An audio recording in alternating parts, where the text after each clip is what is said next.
MIT technology review Pakistan के news studio में खुशामदीद। मैं हूं आपका मेजबान GM Shah. News round up का आगाज करते हैं।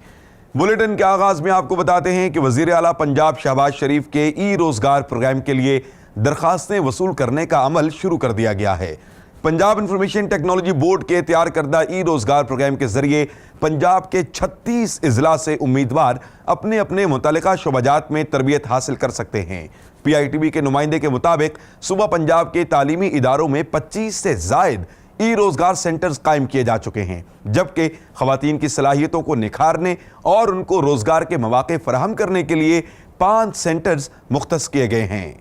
और अब आपको बताते हैं कि मुस्कुराइए और अपना मोबाइल फोन अनलॉक कीजिए। अमेरिकी कंपनी हुआवे बहुत जल्द अपने नए मोबाइल फोन में फेस अनलॉक और ऑगमेंटेड रियलिटी पर मबनी कैमरा लेंस मुतारिफ करवा रही है।